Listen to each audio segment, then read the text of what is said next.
যে দলটা ব্যান্ড নয় 25%, 1/4 অফ পপুলেশন যে রিপ্রেজেন্ট করে, তাকে বাদ দিয়ে নির্বাচনটা করতেছেন কেমনে? 50 কোটি বৃক্ষরোপণ কইরে দেখেন তো দেশে ল্যান্ড থাকে কিনা। বহির্বিশ্বে যারা ছিলেন ফেরত আসছেন শুধুমাত্র এনসিপির কারণে। গণতন্ত্রের নামে চিৎকার করে যারা গলা ফাটাচ্ছেন তাদের নৈতিক দায়িত্ব সরকারের কাছে প্রশ্ন করা। কি এই দলটা ব্যান্ড হয়নি, যেহেতু দলটাকে নিষিদ্ধ করা হয়নি, সে কেন নির্বাচন করতে পারবে না? কেউ প্রশ্ন তুলছে? তুলেনি। কেন তুলেনি? ওই জামাত ইসলাম ও কিছু আসে যায় না, জামাত ইসলাম ক্ষমতায় যায় নাই, কিন্তু অন্য যারা তুলবে মাঠে আসলে তাদের চেহারা বদলায় যাবে। নির্বাচন নিয়ে যে চিৎকার হাহাকার করতেছে সেটা করবে না। তা না হলে আপনার নৈতিক দায়িত্ব, আপনি আবারও বলছি, আপনি গণতন্ত্রে বিশ্বাসী, আপনি অ্যাকশন দিয়ে প্রমাণ করতে হবে যে আপনি গণতন্ত্রে বিশ্বাসী। যদি আমি বলার পরেও তারা এই আবেদন না করে, নিশ্চিত তারা গণতন্ত্রে বিশ্বাসী না। তা না হলে আপনাকে সরকারকে বলতে হবে যে দলটা ব্যান্ড নয় সেই দলটার 35% থাকুক, যত শাক করে ফেলায় দেন 25% তো আছে। তা 25% লোক মানে 1/4 অফ দ্য পপুলেশন। 1/4 অফ পপুলেশনকে আপনি বাদ দিয়ে নির্বাচন করতেছেন কেন?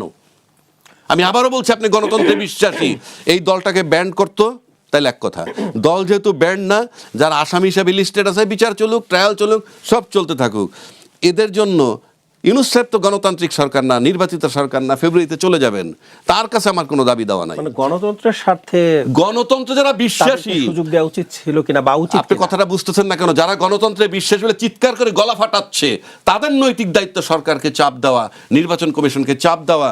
আপনি যে দলটা ব্যান্ড নয় 25%, 1/4 অফ পপুলেশন যে রিপ্রেজেন্ট করে, তাকে বাদ দিয়ে নির্বাচনটা করতেছেন কেমনে? কি আপনি সুবিধা মতো কমফোর্টেবলি পাশ করে যাবেন সেই জন্যে? তার মানে পাশ করা জরুরি, গণতন্ত্র জরুরি নয়, এগুলি সোকল্ড বক্তব্য। যদি আওয়ামী লীগ যেহেতু নির্বাচন করতেছে না, আমার ধারণা আওয়ামী লীগ চুপচাপ বসে থাকবে, কাউকে ভোট দিবে না।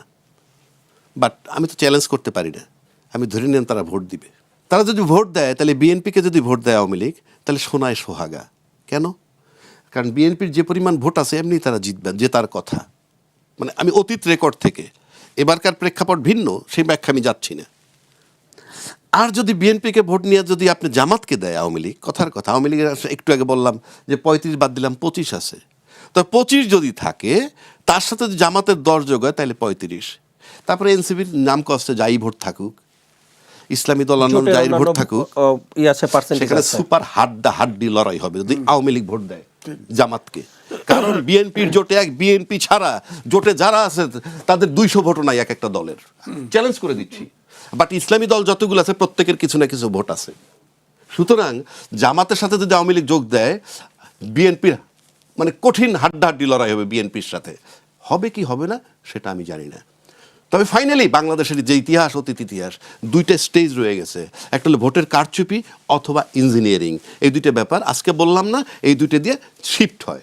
এইবার আসেন আরেকটা কথা বলছে ভাই যে আওয়ামী লীগের শত্রু এনসিপি, কোনো সন্দেহ নাই নাকি? আওয়ামী লীগের শত্রু এনসিপি কেন? যেহেতু শেখ হাসিনা বেঁচে আছে, শেখ হাসিনা জানে তার সবচেয়ে বেশি ক্ষতি করছে এই এনসিপির ছাত্ররা, তাকে বের করে দেওয়ার ব্যাপারে। আবার বিএনপিও বলতেছে আন্দোলন করছে। তাহলে আওয়ামী লীগের যিনি শত্রু সে তো বিএনপির বন্ধু হওয়ার কথা, তা হলো না কেন? তা হলো না কেন? সুতরাং আপনি যদি এখানে তো আপনি যদি ইকুয়েশন করেন, হিসাব নিকাশ করেন, তাহলে এটা গ্রহণযোগ্য না কোনোভাবেই। বিএনপির সাথে তার বন্ধুত্ব হওয়ার কথা ছিল, সুন্দর বন্ধুত্ব। বিএনপি তো অনেকগুলো সিট ছাড়ছে না বিভিন্ন জোটরে। এইসব পোলাপানগুলি আপনি মনে করেন আন্দোলন করছে, আবার কি তার আন্দোলন করবে না? শেখ হাসিনাকে সরানো ছিল জরুরি, এবং শেখ হাসিনা সরায় সবাই বেনিফিটেড। নাম্বার 1, 2026 ফেব্রুয়ারিতে নির্বাচন পাচ্ছেন বিকজ অফ এই এনসিপি। কারণ এই ছাত্ররা জীবন দিছে, নাহলে আপনার নির্বাচন হচ্ছে 29-এ। নাম্বার 2, বহির্বিশ্বে যারা ছিলেন ফেরত আসছেন শুধুমাত্র এনসিপির কারণে। এগুলো আপনাকে মাথায় রাখতে হবে, এই কৃতজ্ঞতা বোধ থাকতে হবে। না থাকলে বলেন কিছু হবে? কিছুই হবে না।